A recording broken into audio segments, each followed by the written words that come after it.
Hey everybody, it's Joel. Alright, well, last night I went to Walmart and I don't know, I was looking for some movies and, because I don't really go out and buy movies a lot. And, I decided to go buy the Jackass Volume 1 was on DVD and that was one of my favorite shows. I snuck up when it was late at night to watch it. But I also saw the pre-Batman Begins 4 disc Batman series DVD. Those are the two Tim Burton films and the two Joel Schumacher films. Now, me being a humongous Batman fan, how could I pass it up? Well, I'm glad I didn't because, watching the films, it brought back some really great memories. I mean, I was really young when Batman Forever came out. I was at least 5 or 6 years old when that came out. So I had to backtrack as I got older. But I'm glad I also backtracked as well because those are great films. Um, Well, I mean, Batman, it goes without saying. I mean, it was Tim Burton's view of what the Batman comics could be. It's a great film. I found no weaknesses in the film. Michael Keaton, there was a big uproar for him playing Batman, Bruce Wayne, but he did a good job. I mean, what do you expect? I mean, he's doing the best he can. You know, he played each role equally. A lot of people say that he played a better Batman than a Bruce Wayne. He played a quiet Bruce Wayne. Bruce Wayne really in the comics, in sporadic comics, what you see him in, he's different in a lot of different issues that I've read. He's not he's a different person.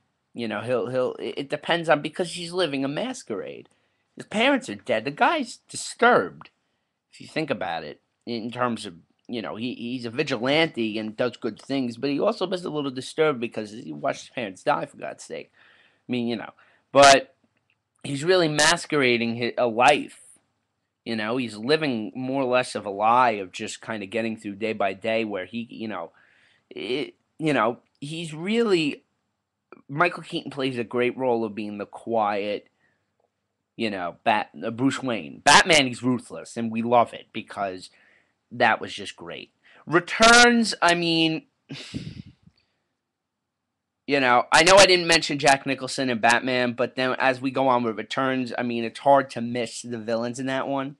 I mean, Jack Nicholson played a great Joker. I'm not going to get into the whole Heath Ledger, Jack Nicholson thing because it depends on your perspective. But now getting to Returns, you can't miss the villains in these. There's two of them, one and a half really. I mean, if you look at Catwoman, it's really hard to tell.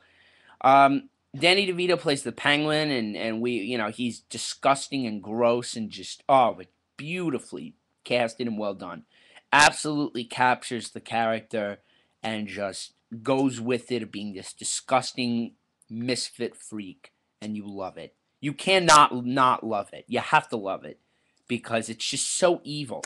And the film itself was definitely the darker of the Batman series. Now, of course, with The Dark Knight being a pretty dark film as well, but this film, as we all know, McDonald's wanted to do a toy deal and it got canceled because the film was just so dark and evil. I mean, we all know this. This is all pretty general information. But Tim Burton definitely made a dark film in Batman Returns. The film itself is just it's so disoriented. Like you watch it and it's so weird. Gotham is a weird city.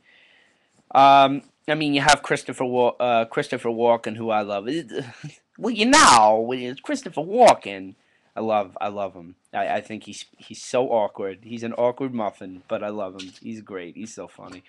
But yeah, they all do a really good job, and just the fact that the movie itself is a lot more bloodier than Batman, the 1989 film. It's just so much bloodier, and it's just a lot darker with the Penguin. There's a lot more shooting. The music, actually, I love Danny Elfman because he doesn't always record or compose the same kind of music. The music in Batman Returns was a lot more sadder and darker, as opposed to Batman 1989, where it was all like upbeat, or not upbeat, but just it was powerful. This was a lot more sad and just dark. All right, moving on to 96, 95 rather, with Batman Forever. Now listen, this is not a bad film. It's a campy film. It's a family-friendly film, but it's not a bad film, and this is really the main bulk of the video right here. Batman Forever, I'd have to say, is not a bad film because it's not. It's actually Val Kilmer is my favorite Batman. Val Kilmer is my favorite Batman because he just does the role so well. You know, the script might have been not as dark, but what he did, he pulled it off as a double set with the psychoses of Bruce Wayne. And it really explained a lot better why Batman is Batman. You know, as campy and neon lighted and festive as it is, not a great film. It's a good film.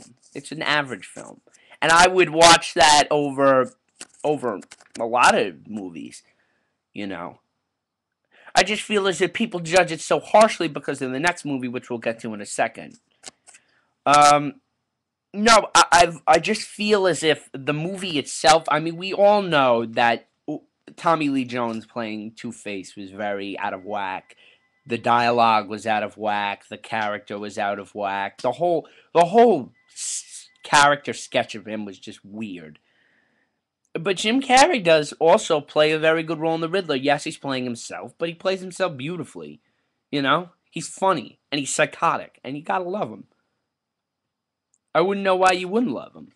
He's a crazy, psychotic killer that is obsessed with Bruce Wayne.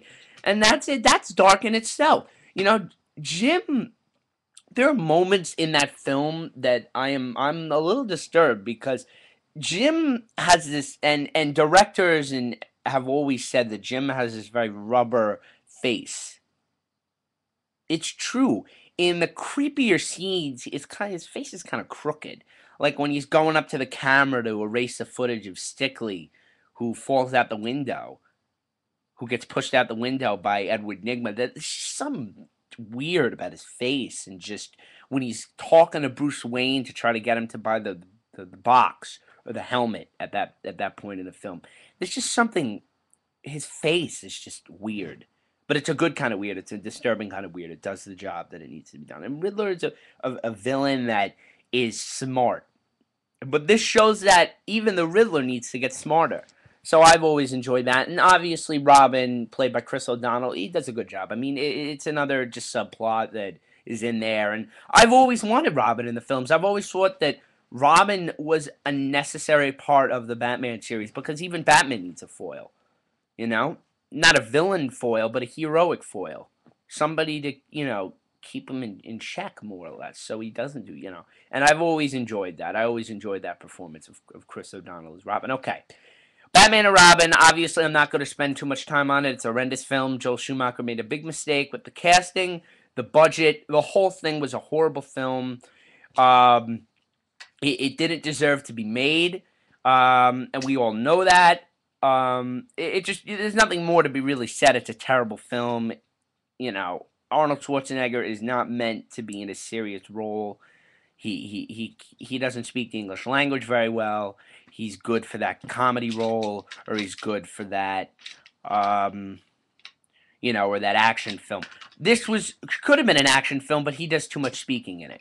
But to be honest with you, I think the Angry Video Game Nerd said it the best, or James Rolfe said it the best. That Batman and Robin is a comedy. I don't think Joel Schumacher said we can't top Burton's films. We can't we I don't even know if we could top our films. Let's just go out there and try the best we can. And that's just the deal. There's nothing you can do about it. He did the best he could with what he had. It wasn't good, and he was taken off the film, and Christopher Nolan comes around 10 years later. We have to thank Joel Schumacher, because if Joel Schumacher if he would not have made Batman and Robin, there would have been no need to reboot the series. Overall, the Batman series pre-Batman Begins is okay. They're good films. They're solid films besides Batman and Robin, and they're three solid films. They're three good films. And I would suggest anybody go out and watch them if you want to know about more Batman. I just figured I'd do that because I watched Batman Forever last night, and it just got me thinking. So anyway, comment please. Speak to you later. Age-old 624 signing out.